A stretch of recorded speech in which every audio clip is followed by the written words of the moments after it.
नमस्कार दोस्तों, मेरा नाम है संदीप कुमार और आज हम बात करने वाले हैं की कंसेप्ट ऑफ नेशनल सिक्योरिटी। तो आज हम लोग पढ़ेंगे राष्ट्रीय सुरक्षा की प्रमुख अवधारणाएं कौन कौन सी है उसके बारे में आज हम लोग जानेंगे। और ये जो है आपका यूजीसी नेट का जो फर्स्ट यूनिट है उसका फोर्थ टॉपिक जो है हम लोग अभी कर रहे हैं। फोर्थ टॉपिक कर रहे हैं हम लोग। थर्ड टॉपिक पे अभी हम लोग आए हैं। तो थर्ड टॉपिक कर रहे हैं हम लोग की कंसेप्ट ऑफ नेशनल सिक्योरिटी। आज हम लोग ये टॉपिक करेंगे। तो देखते हैं इसको हम लोग। राष्ट्रीय सुरक्षा एक बहुआयामी अवधारणा है। जैसे हम लोग सोचते हैं कि राष्ट्रीय सुरक्षा सिर्फ हमारी सीमाओं से लेकर है, लेकिन ऐसा नहीं है। ये बहुआयामी अवधारणा है। इसके अंदर बहुत सारी चीज़ें शामिल होती हैं। कौन कौन सी चीज़ें शामिल होती है जिसमें इसमें जो है इसका उद्देश्य जो है देश की संप्रभुता, क्षेत्रीय अखंडता, नागरिकों की सुरक्षा और राष्ट्र के जो हित है उनकी सुरक्षा भी जो है इसके अंदर शामिल की जाती है। अगर हम पहले टाइम पे देखें कि परंपरागत रूप से सैन्य आयाम तक सैन्य आयाम तक सीमित थी, यानी कि जो पहले टाइम पे थे वो सिर्फ एक कबीले की रक्षा के लिए जो है सेना का इस्तेमाल किया जाता था और उसको ही जो है वो लोग अपनी राष्ट्रीय सुरक्षा मानते थे। लेकिन अब जो है 21वीं सदी में इसके अंदर बहुत सारी चीज़ें शामिल हो गई है, जैसे आर्थिक, साइबर, पर्यावरण और आंतरिक और सामाजिक आयाम भी इसके अंदर जुड़ गए हैं। इन सबको मिलाकर जो है राष्ट्रीय सुरक्षा बनती है। अब जो है इसकी प्रमुख जो है अवधारणाएं हैं वो देख लेते हैं हम लोग। सबसे पहले लेते हैं सैन्य अवधारणा, सैन्य सुरक्षा। सैन्य सुरक्षा क्या है कि सैन्य सुरक्षा वो है जिसमें हम लोग सेना की क्षमता को लगातार सशक्त बनाए रखते हैं। जैसे कि उसके अंदर जो है न्यू टेक्नोलॉजी अडॉप्ट करते हैं या फिर उसका रक्षा बजट बढ़ाते हैं ताकि उसको जो है कोई भी परेशानी सेना में जो है नहीं आए और उसको सशक्त बनाया जा सके। अभी भारत के बारे में देखते हैं तो भारत की सीमाओं की रक्षा करना सदैव राष्ट्रीय सुरक्षा का मूल आधार रहा है। और इसके जो है इसकी कारण क्या है, पड़ोसी देश विशेषकर चीन और पाकिस्तान के साथ तनावपूर्ण संबंधों के चलते भारत को हर समय सतर्क रहना पड़ता है। अभी चीन और पाकिस्तान की तरफ से जो है हमेशा ही कुछ न कुछ अड़चनें चलती रहती है, जिसकी वजह से भारत को जो है हर टाइम सतर्क रहना पड़ता है। और अगर हमारी टेक्नोलॉजी या फिर कुछ भी जो है हमारा बैलेंस ऑफ पावर कम हुआ उनसे तो हम पे हावी हो सकते हैं। इसलिए हमारी सेना की सुरक्षा बहुत ज़रूरी है। इसको एडवांस करते रहना हमेशा ज़रूरी होता है। इसीलिए जो है सैन्य सुरक्षा की आवश्यकता होती है। जैसे हम लोग देखते हैं गलवान घाटी 2020 की झड़प और पाकिस्तान समर्थित आतंकवाद गतिविधियों से स्पष्ट होता है कि सैन्य क्षमता में लगातार सशक्त बनाए रखना आवश्यक है। हाल ही के वर्षों में भारत ने राफेल विमान खरीदा, INS विक्रांत का निर्माण किया और सशस्त्र बलों के आधुनिकीकरण जैसे ठोस कदम उठाए हैं, वो भी सिर्फ सैन्य सुरक्षा के लिए। तो आगे देखते हैं हम लोग। इसके बाद आता है आंतरिक सुरक्षा मैंने इंटरनल सिक्योरिटी में कैसे है कि देश के भीतर सक्रिय उग्रवाद, नक्सलवाद और सांप्रदायिक हिंसा जैसे खतरे आंतरिक स्थिरता को चुनौती देते हैं। इनकी वजह से जो है आंतरिक जो अपनी सुरक्षा है उसको ये जो है आंतरिक सुरक्षा को कमज़ोर करने का काम करते हैं। और इससे कहीं ना कहीं जो आम पब्लिक होती है उसके मन में जो है डर बना रहता है, खतरा बना रहता है कि उनको अपनी सुरक्षा को लेकर खतरा बना रहता है। तो इसको देखते हैं हम लोग। माओवादी प्रभावित क्षेत्र, सुरक्षा बलों का सामना लगातार हिंसा होती रहती है। जो माओवादी प्रभावित क्षेत्र हैं उनके अंदर जो है सुरक्षा बलों के जैसे जो हमारे काउंटर इंसर्जेंसी ऑपरेशन चलते रहते हैं, उसके अंदर जो है सुरक्षा बलों का इनका सामना होता रहता है। तो वहीं हम देखते हैं कि उत्तर पूर्व भारत में अलगाववादी प्रवृत्तियां भी सक्रिय हैं और कश्मीर घाटी में भी आतंकवाद और अब चिंता का विषय बना हुआ है। सरकार ने जो है नेशनल इन्वेस्टिगेशन एजेंसी और जैसी जांच एजेंसियां और अनलॉफुल प्रिवेंशन एक्ट कानून जो है संभावित खुफिया तंत्र द्वारा इस दिशा में सक्रिय भूमिका निभा रहा है। तो इससे आगे देखते हैं हम लोग हमारा आर्थिक सुरक्षा हमारा अगला है इकोनॉमिक सिक्योरिटी क्या है कि एक सशक्त राष्ट्र के लिए आर्थिक आधार का मजबूत होना आवश्यक है। जब तक उसका आर्थिक आधार मजबूत नहीं होगा तब तक वो जो है अपने जो है ना ही अपनी आंतरिक सुरक्षा को मजबूत कर सकता है, ना ही अपनी सैन्य सुरक्षा को मजबूत कर सकता है। इसलिए उसका आर्थिक सुरक्षित होना बहुत ज़रूरी है। वैश्वीकरण के युग में आर्थिक अस्थिरता, तेल का मूल्य में उतार चढ़ाव, बाह्य ऋण और विदेशी निवेश की अस्थिरता भी सुरक्षा संकट बन सकते हैं। अब जैसे भारत जो है कई देशों से ऑयल खरीदता है, अभी रशिया से जो है ऑयल खरीदता था, लेकिन अभी जो है रूस यूक्रेन युद्ध के वजह से जो है भारत की जो है तेल आपूर्ति बाधित हो गई है, जिसकी वजह से कहीं ना कहीं उसकी आर्थिक सुरक्षा में बाधा आती है, या फिर कई कई देशों की जो है आर्थिक सुरक्षा को बाधा आती है, जैसे कि रूस और यूक्रेन के युद्ध के बाद यूरोप को जो है तेल की आपूर्ति नहीं हो पा रही है, जैसे ऊर्जा संकट वहाँ पे होना शुरू हो गया है। तो अभी यूरोप जो है सोच रहा है कि हम रूस की बजाय कोई और दूसरा अल्टरनेट ढूंढे, जिससे हम लोग जो है अपनी उसको ऊर्जा सुरक्षा को मजबूत कर सकें।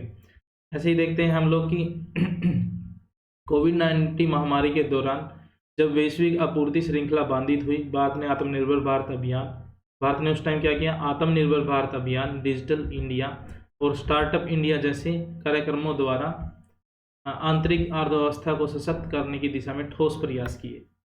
आगे देखते हैं हम लोग साइबर सुरक्षा। साइबर सुरक्षा क्या है कि डिजिटल युग में राष्ट्रीय सुरक्षा के एक अत्यंत संवेदनशील पक्ष साइबर संरचना की रक्षा है। अभी जो है डिजिटल युग है, जिसके अंदर जो है हमारे जो भी काम होते हैं वो सारे डिजिटली होते हैं, और उनके जो है काफ़ी संवेदनशील जानकारी उनके अंदर होती है। उसकी सुरक्षा जो है हम लोग साइबर सुरक्षा के रूप में देखा जाता है। तो इसके अंदर क्या है कि बैंकिंग, रक्षा, आधार, चुनाव डाटा जैसी क्षेत्रों पर साइबर हमलों को बढ़ता खतरा एक गंभीर चुनौती बनता जा रहा है। और अब जो है पेगासस स्पाईवेयर है, जिसने बैंकिंग सिस्टम पर हुए हालिया साइबर अटैक ने इस ओर ध्यान खींचा है। और सरकार ने क्या कदम उठाए हैं, सरकार ने कदम उठाए हैं CERT, यानी कि क्या है इसका, कंप्यूटर इमरजेंसी रिस्पॉन्स टीम, और साइबर सुरक्षा नीति और डेटा संरक्षण विधेयक जैसे कदम उठाकर इस चुनौती से निपटने का प्रयास किया है। और अगला जो है हमारा है पर्यावरण सुरक्षा, इन्वायरमेंटल सिक्योरिटी। इन्वायरमेंटल सिक्योरिटी क्या है, बढ़ते प्रदूषण, जलवायु परिवर्तन और प्राकृतिक आपदाएं अब केवल परिस्थिति की नहीं बल्कि सुरक्षा का मुद्दा बन चुका है।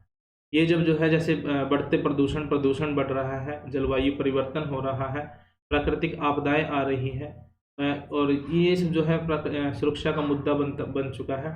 हिमालय क्षेत्र में बर्फबारी का असंतुलन, हिमालय क्षेत्र में जब बर्फबारी ज़्यादा हो जाती है तो उससे कहीं ना कहीं जो है पर्यावरण सुरक्षा के लिए खतरा बढ़ जाता है। बाढ़ आ जाती है तब भी, और सूखा या जल संकट सीधे लोगों के जीवन को, कृषि और आपूर्ति श्रृंखलाओं को प्रभावित करते हैं।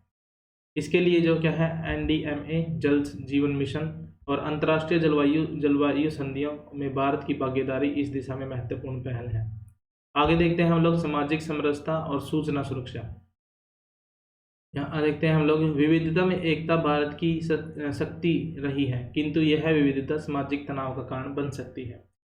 अब लोगों को पता है कि भारत में जो है काफ़ी सारे कल्चर हैं, काफ़ी सारी भाषाएं हैं, काफ़ी सारे धर्म हैं, जो भारत विविधता में एकता, फिर भी उसके बाद जो है भारत एक रहा है, यह जो है भारत की शक्ति रही है, किंतु विविधता सामाजिक तनाव का कारण बनती है। आप लोगों को देखो कहीं बहुत बार ऐसा होता है कि धर्म को लेकर, जाति को लेकर या फिर भाषा को लेकर जो है देश में तनाव बना रहता है, जो कहीं ना कहीं जो है सांप्रदायिक हिंसा, जातीय तनाव और सोशल मीडिया फैलती अफवाहें सामाजिक एकता को तोड़ सकती हैं। इनकी वजह से जो है सांप्रदायिक हिंसा होती है, जातीय तनाव होता है, सोशल मीडिया पर फैलती अफवाहें फैलाई जाती हैं बहुत सारी, जिनकी वजह से जो है सामाजिक एकता तोड़ सकती है, सामाजिक एकता को तोड़ सकती है, जो सामाजिक एकता को तोड़ भी देती है। और बहुत बार जो है दंगे होते हैं। अभी इसमें हालिया एक उदाहरण दिया है कि दिल्ली दंगे 2020 और मणिपुर संकट बहुत टाइम तक चला था। जैसे उदाहरण यह दर्शाते हैं कि सूचना का दुरुपयोग भी राष्ट्रीय सुरक्षा को प्रभावित करता है। सरकार ने IT नियम को सख्त किया और डिजिटल साक्षरता को बढ़ावा देने में प्रयास किया है। सरकार ने क्या कदम उठाए हैं कि IT नियम को सख्त किया है और डिजिटल साक्षरता को बढ़ावा देने में प्रयास किया है। और उससे आगे देखते हैं हम लोग भू राजनीतिक और कूटनीतिक आयाम। भू राजनीतिक, जियोपॉलिटिक्स एंड स्ट्रेटेजिक डिप्लोमेसी क्या है। भारत की विदेश नीति अब सुरक्षा के आयाम को ध्यान में रखकर गढ़ी जा रही है। भारत की जो विदेश नीति है वो सुरक्षा के जो आयाम हैं, सुरक्षा के जो भी आयाम हैं जो मैंने आप लोगों को बताया, इनको ध्यान में रखकर ही जो है हमारी विदेश नीतियाँ, फॉरेन पॉलिसी बनाई जा रही है। भारत अमेरिका, फ्रांस, इजराइल जैसे देशों के साथ रक्षा सहयोग कर रहा है। और क्वाड जो है इंडो पैसिफिक नीति, इसका क्वाड में जो है भारत जो है क्वाड का हिस्सा है, जिसकी वजह से जो है इंडो पैसिफिक में जो है भारत चीन को रोकने के लिए जो है भारत, अमेरिका अमेरिका, फ्रांस और इजराइल जैसे देशों के साथ भी गठबंधन कर रहा है ताकि उसके जो है प्रभाव को रोका जा सके। इसरो और डीआरडीओ जैसे संस्थानों की भूमिका भारत में सॉफ्ट पावर को मजबूत करती है, जिससे वैश्विक मंच पर भारत की सुरक्षा नीति और रणनीतिक समर्थन मिलता है। इससे आगे हम देखते हैं कि इसका जो निष्कर्ष है क्या है कि राष्ट्रीय सुरक्षा आज एक बहुआयामी अवधारणा बन चुकी है। इसमें केवल सीमाओं की रक्षा नहीं बल्कि नागरिकों की आंतरिक सुरक्षा, अर्थव्यवस्था और मजबूत डिजिटल सुरक्षा, पर्यावरण संतुलन और सामाजिक समरसता सभी शामिल हैं। भारत को एक समग्र दृष्टिकोण अपनाना होगा जहां रक्षा, विकास और लोकतंत्र मूल्यों को संतुलन स्थापित किया जा सके। अभी जो है आप लोगों के लिए लास्ट में एक क्वेश्चन है कि किस योजना का उद्देश्य भारत की आत्मनिर्भर बनाना है।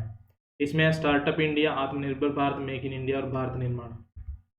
आप लोग जो है इसमें कमेंट में जो है इसका आंसर दीजिए, जिसका आंसर सही होगा मैं उसको हार्ट दे दूंगा। तो ये था आज का हमारा टॉपिक की कंसेप्ट ऑफ नेशनल सिक्योरिटी। तो उम्मीद है आज का वीडियो आप लोगों को अच्छी लगी होगी। अगर आप लोगों को अच्छी लगे तो लाइक, शेयर एंड सब्सक्राइब करें, और जो लोग हमारे टेलीग्राम चैनल पर नहीं जुड़े हैं तो हमारे टेलीग्राम चैनल पर जुड़े, जहाँ पे आप लोगों को इससे रिलेटेड क्वेश्चन जो है 20 जो है MCQ वहाँ पे मिल जाएंगे आप लोगों को। तो मिलते हैं आप लोगों से नेक्स्ट वीडियो में। Thanks for watching, bye bye.